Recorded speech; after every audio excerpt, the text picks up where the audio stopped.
faute. J'ai tant péché, je suis pas digne d'être appelé ton fils. Oh merci mon Père, d'avoir effacé mes erreurs.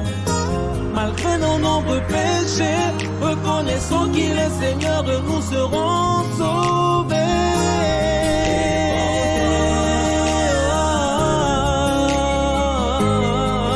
Il est temps, oui, grand temps, que tu te répandes. Car nul ne sait quand Christ reviendra. Il a dit dans sa parole, et je cite, « Je vais, mais je reviens pour emporter avec moi mes brebis. » Alors, il est temps que tu te répandes. Père très saint, je veux bénir ton nom, je veux te rendre grâce. Jésus-Christ de Nazareth, que toute gloire de nos vies te revienne. Seigneur, que nous soyons réellement ces instruments-là que tu veux, afin que tu manifestes, Seigneur, ton œuvre, Père, sur cette terre, et que tous ceux-là que tu as prédestinés à ta gloire, tu as prédestiné à ton enlèvement, Seigneur, entendent ton évangile et qu'ils aient un cœur repentant. C'est pourquoi en ce jour, Seigneur, je veux te rendre grâce. Mon âme te loue, mon âme te bénit pour toutes tes œuvres dans la vie de tous ceux-là même qui m'écoutent en ce jour. Au nom de Jésus, j'ai prié. Bien-aimé, je veux bénir le nom du Seigneur pour ta vie. Et je prie que cet enseignement-là soit le départ de ta nouvelle naissance, soit le départ du réveil en toi, ton réveil spirituel, et que tu deviennes ce que Jésus a dit avant même que tu ne sois conçu dans les entrailles de ta mère. Amen. En ce jour-là, le thème de l'enseignement s'intitule « Comment perdre ta vie pour que Christ vive en toi ?» Je reprends. « Comment perdre ta vie pour que Christ de Nazareth vive en toi ?» Bien-aimés, prenons le livre de Galates 2, verset 20. Galates 2, verset 20. Ce verset-là est le verset de base. Je lis la parole de Dieu. J'ai été crucifié avec Christ, et si je vis, ce n'est plus moi qui vis, c'est Christ qui vit en moi. Si je vis maintenant dans la chair, je vis dans la foi au Fils de Dieu qui m'a aimé et qui s'est livré lui-même pour moi. Amen. Bien-aimé, je veux en ce jour que tu comprennes que tant que tu ne meurs pas, tant que tu ne te débrouilles pas, il te sera difficile de constater que Christ vit en toi. J'ai entendu des gens, j'ai entendu des hommes et des femmes utiliser Galates 2, verset 20. Seigneur, ce n'est plus moi qui vis, surtout dans les prières, ce n'est plus moi qui vis, mais c'est toi qui vis en moi. Mais bien aimé, je veux que tu constates quelque chose. Quand nous lisons Galates 2, verset 20, nous voyons que Paul était à un niveau de sa vie spirituelle. Paul avait marché longtemps avec le Seigneur. Ce n'est pas quand il s'est converti qu'il a dit ce n'est plus lui qui vivait, mais que c'était Christ qui vivait en lui. Il est difficile que Christ vive en toi si tu n'as pas renoncé à toi-même. Si le vieil homme, ton vieil homme te domine encore, si ton vieil homme s'exprime, si ton vieil homme te dirige, te guide, il te sera difficile de laisser Christ vivre en toi. Et c'est pour t'aider, comme Jésus le veut, que cet enseignement-là t'est donné. Se réclamer de Jésus-Christ, bien-aimé, sans toutefois que ta vie, sa vie au moins, soit manifeste en toi, sache que c'est une illusion. Amen. Sache que c'est une illusion. Tu te trompes toi-même. Et tu ne peux te moquer de Dieu. Amen. Mais je prie et je te demande, bien-aimé, de toi à moi, regarde tes agissements. Regarde ce que tu cherches. Jésus pouvait dire dans le livre de Jean 4, 34, ma nourriture, c'est de faire l'œuvre à laquelle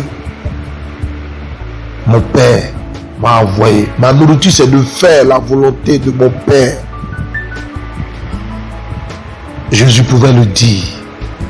Et nous voyons tout au long de sa vie sur terre, sa vie terrestre, Jésus n'avait pas cette soif de posséder les choses de ce monde.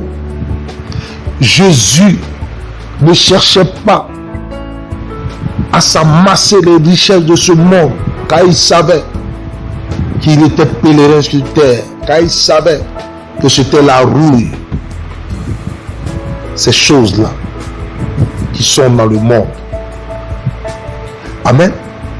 Mais maintenant, si tu dis que ce n'est plus toi qui vis et que c'est Christ qui vit en toi, pourquoi ce Christ qui est en toi là, a la soif de posséder les choses de ce monde, ne fait que rechercher les choses de ce monde?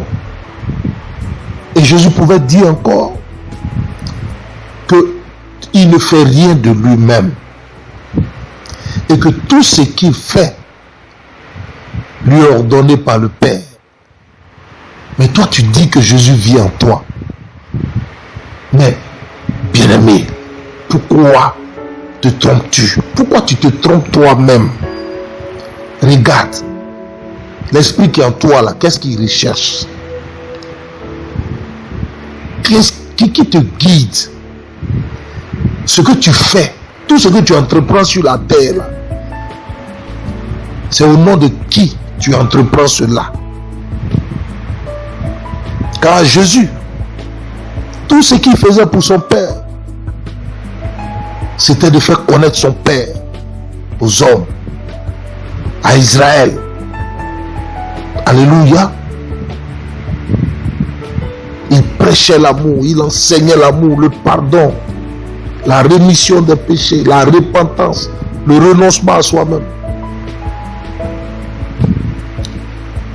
Jésus dit que si quelqu'un veut venir à sa suite, qu'il renonce à lui-même. Mais bien-aimé, l'esprit qui est en toi, il ne cherche pas les choses d'en haut. L'esprit qui te guide là, il cherche les choses de la terre. Il cherche les choses de la terre. Cours après les choses de ce monde. Donc tu ne peux pas dire que Jésus vit en toi. Amen. Tu ne peux pas dire que, comme Paul, tu ne peux pas dire que ce n'est plus toi qui vis, mais c'est Christ qui vit en toi. Parce qu'il n'y a aucune image de Christ dans toute ta vie. Et je te mets au défi. Je le répète. Il n'y a aucune image. Il n'y a aucun trait de la vie de Christ en toi. Donc tu ne peux pas dire, tu ne peux pas appliquer Galates 2, verset 20 dans ta vie. Tu ne peux pas dire ce n'est plus moi qui vis, mais c'est Christ qui vit en moi. Christ ne vit pas en toi. Parce que Paul l'a dit. Et quand Paul dit que Christ vit en lui, on a les preuves. La Bible nous atteste cela. La Bible nous démontre que c'était Christ qui vivait en lui. Parce que lui-même s'était effacé. Lui-même Paul s'était effacé. Il a tué. Il a fait mourir son vieil homme. Alléluia. Donc dans cet enseignement, je vais t'apprendre par des points clés à arriver à ce niveau-là où tu pourras dire que Christ vit en toi. Et c'est même pas toi qui vas le dire. Tu verras les fruits, tu verras les œuvres. Amen. Sans l'image de Christ en toi, tu ne peux pas avoir, tu ne peux pas hériter des cieux. Tu ne peux pas avoir une place à la droite de son Père, dans la maison de son Père, les places qu'il allait réserver là. Tu ne compteras pas là-dedans. Parce qu'il dit, le Père même dit, que toi, il te reconnaît comme fils par adoption. Parce que tu as l'image, tu seras à l'image de Christ. Parce que Christ vivra en toi.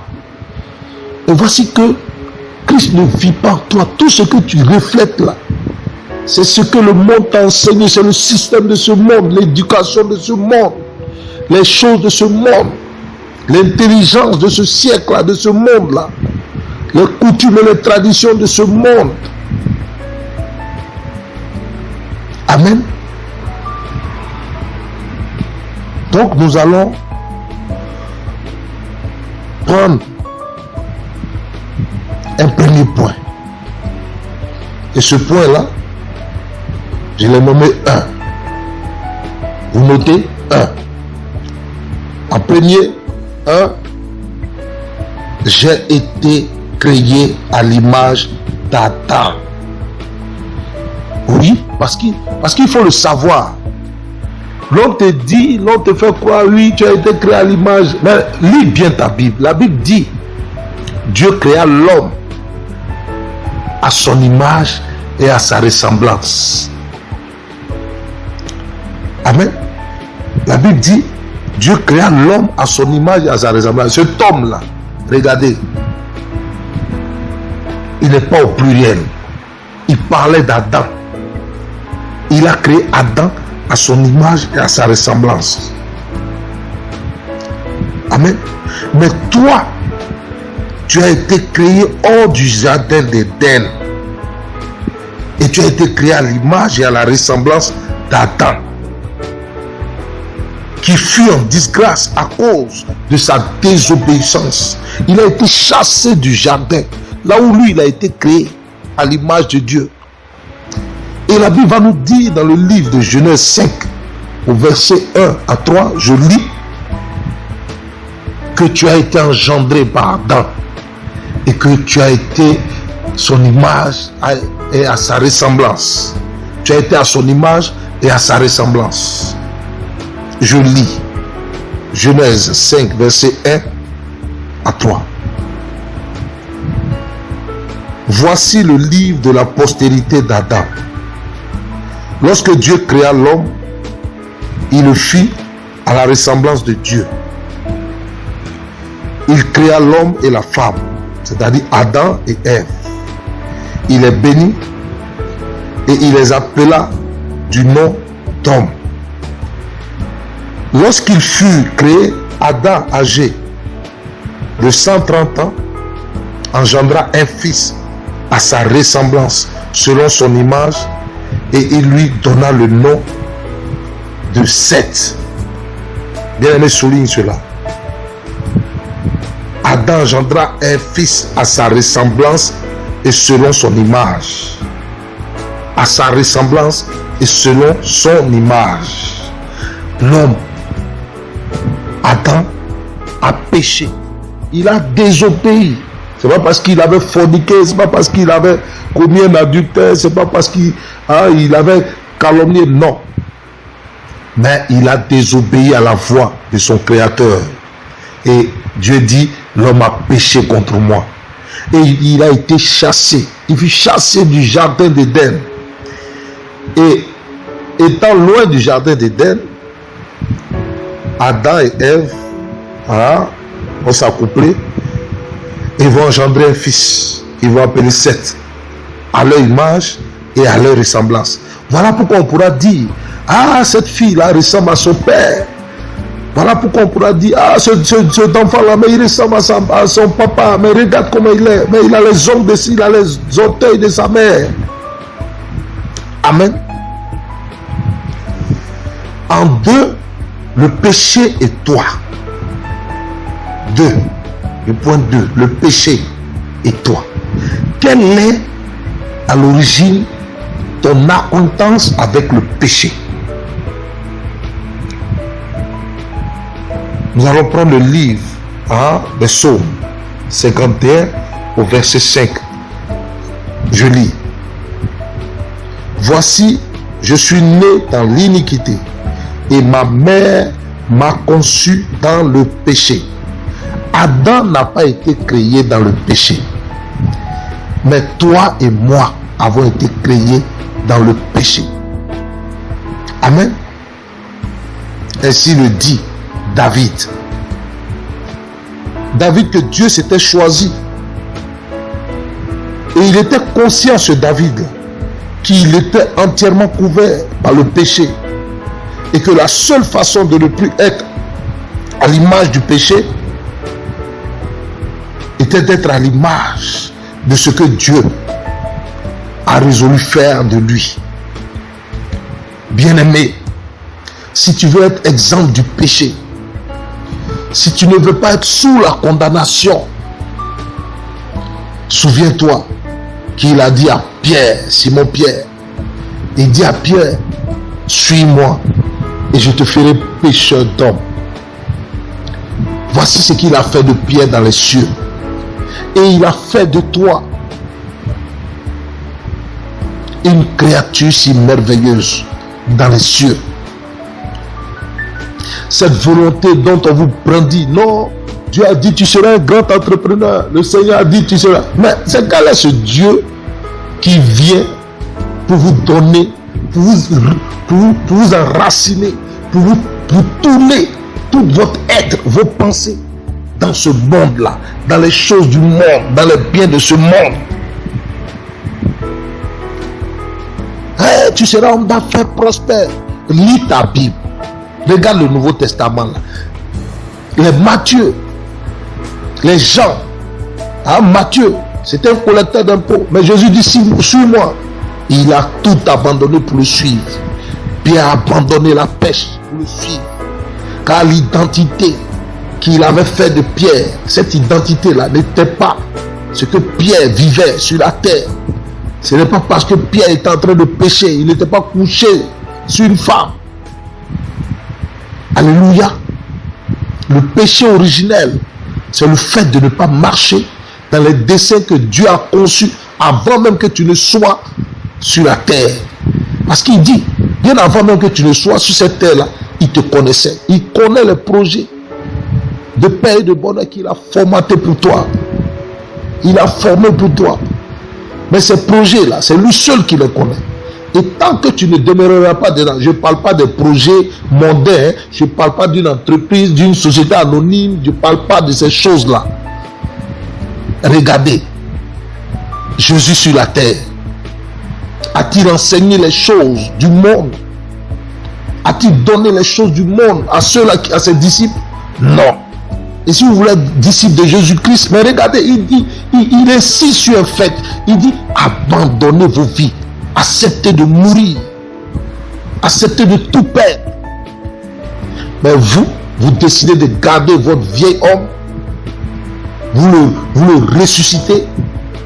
Vous le rendez éternel.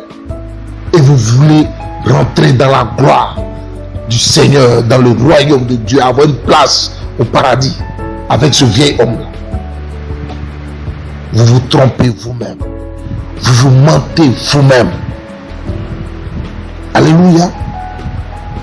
David pouvait dire, je te loue de ce que je suis une créature si merveilleuse. Tes œuvres sont admirables et mon âme le reconnaît bien. Alléluia. Alléluia.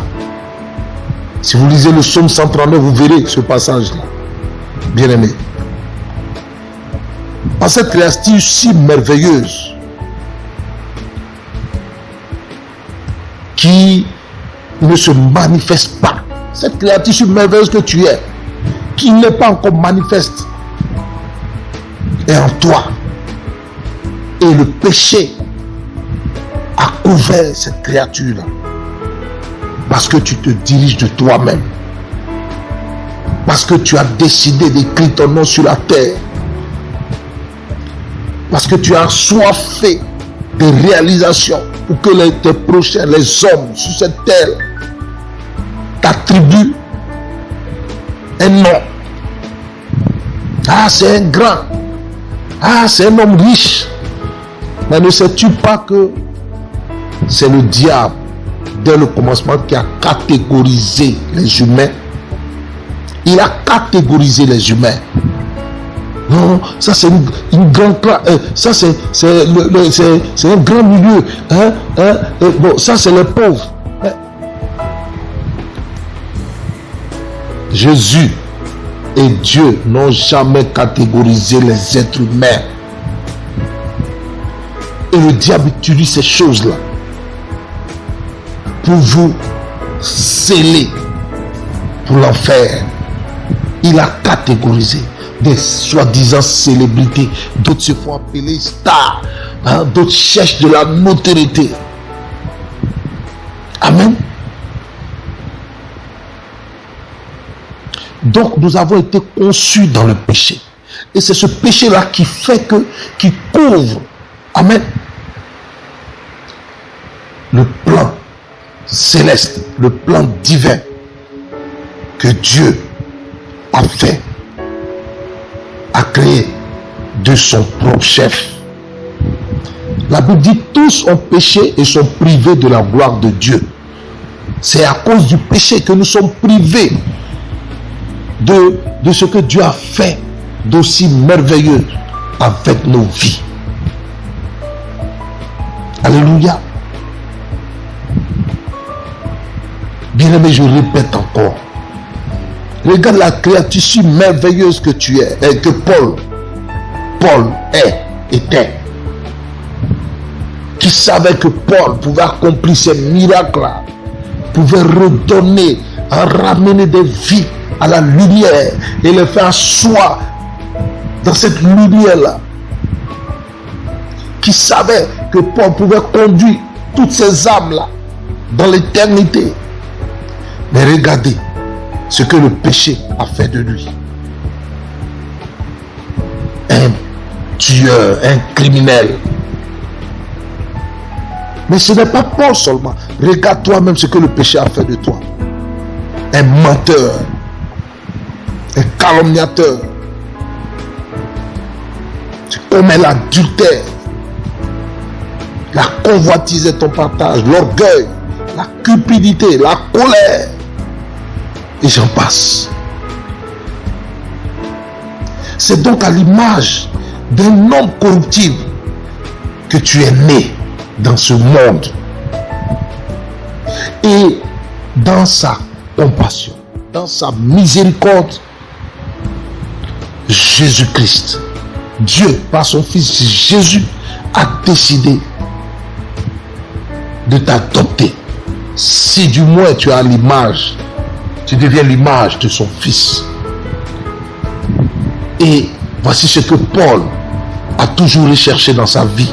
Et quand il a su que les œuvres qui étaient en lui étaient les œuvres de Jésus-Christ, que sa pensée était imbibée de la vie éternelle, des œuvres de Christ, c'est à ce moment-là que Paul dit que ce n'est plus lui qui vivait, mais que c'est Christ qui vivait en lui. Toi, est-ce que tu peux dire ça aujourd'hui, que c'est Christ qui vit en toi? Regarde tes péchés que tu cajoles. Regarde tes péchés que tu maquilles. regarde tes faiblesses et que tu dans le secret, tu sais ce que tu vis. Mais devant les hommes, tu fais croire autre chose. Bien-aimé, Jésus t'aime. Reviens en lui. Tu es une créature merveilleuse. Tu es une créature merveilleuse. Reviens à lui de tout ton cœur. Accepte de faire mourir le vieil homme. C'est lui qui t'empêche de voir la créature merveilleuse que tu es. Et en ce jour, au nom de Jésus-Christ, je le dénonce. Je l'expose par la puissance de la résurrection de Christ. Alléluia. Le troisième point, ça sera notre adoption. Puisque nous avons été conçus dans le péché, et étant à l'image de notre père Adam, Dieu décide de nous adopter à une seule condition, que nous soyons à l'image de son Fils unique, Jésus-Christ de Nazareth. Mais lis la Bible. Tu ne vois pas qu'à chaque fois Dieu dit que Jésus est son Fils unique.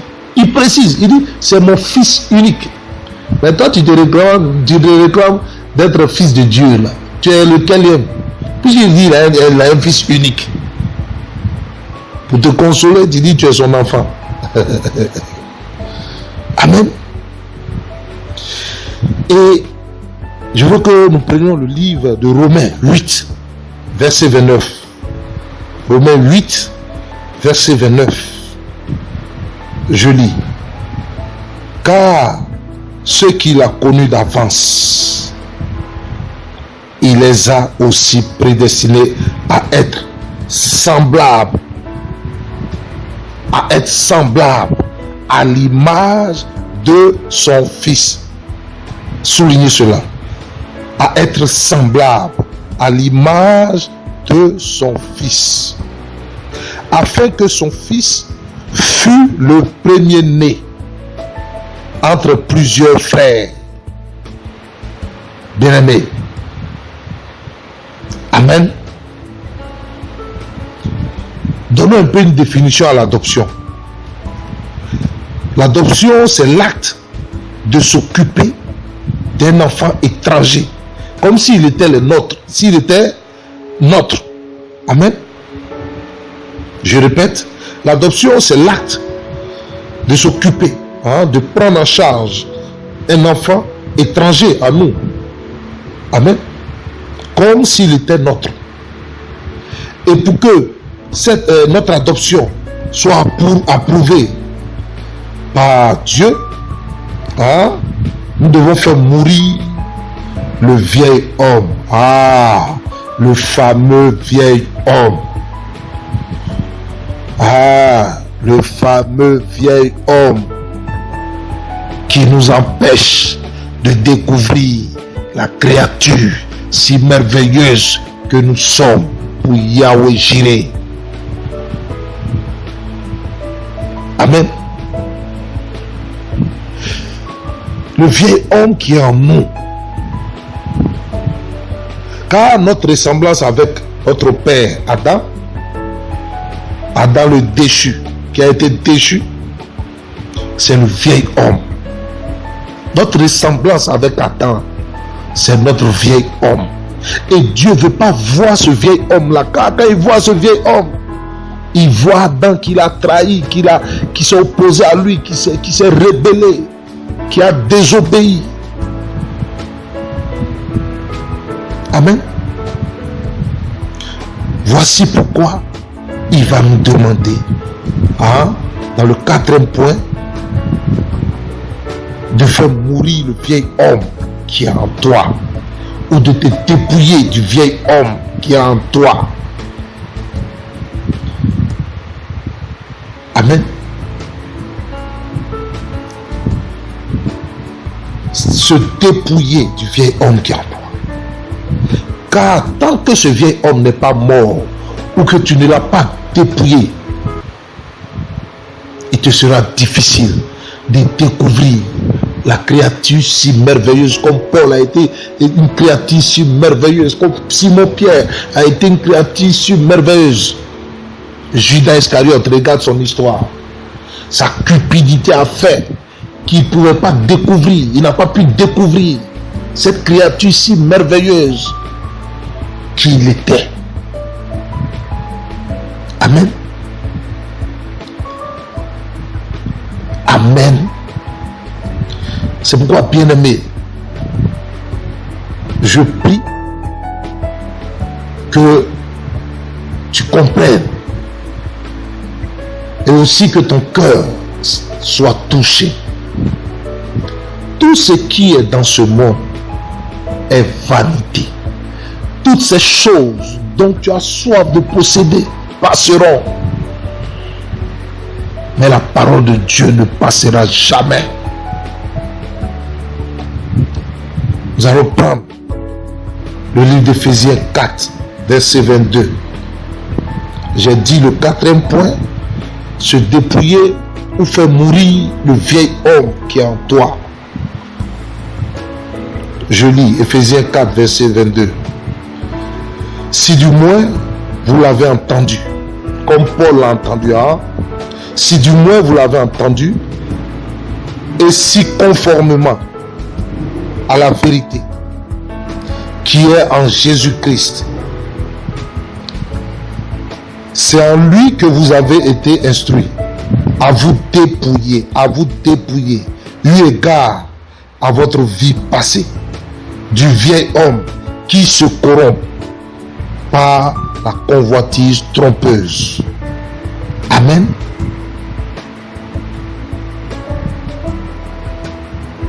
Donc le vieil homme, c'est nous, avant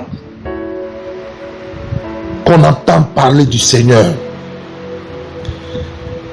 Le vieil homme de Paul était cet homme-là, avant qu'il n'entende parler du Seigneur. Amen. Cet homme-là, ce vieil homme-là le guidait dans tous ses choix, dans toutes ses décisions.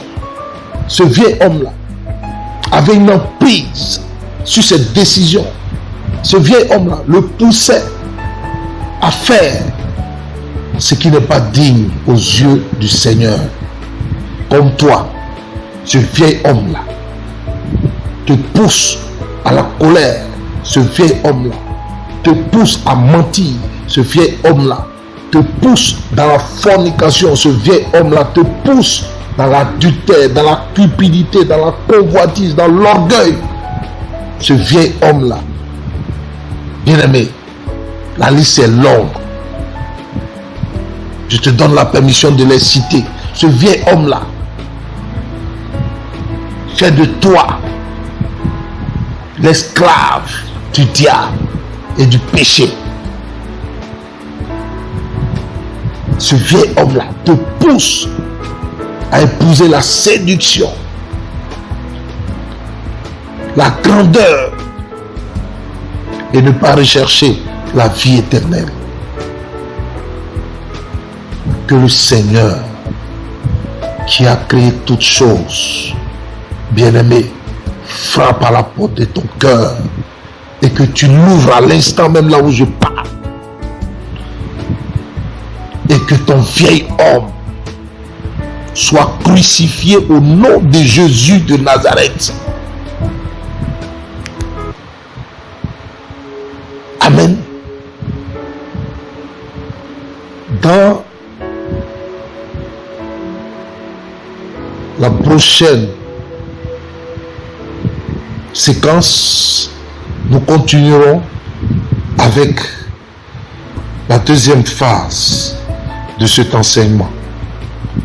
Que le Seigneur vous bénisse, que le Seigneur ramène vos cœurs, que le Seigneur enlève le voile, ce voile d'ignorance, afin que vous sachiez qu'il y a un vieil homme qui s'oppose à ce que vous soyez cette créature si merveilleuse.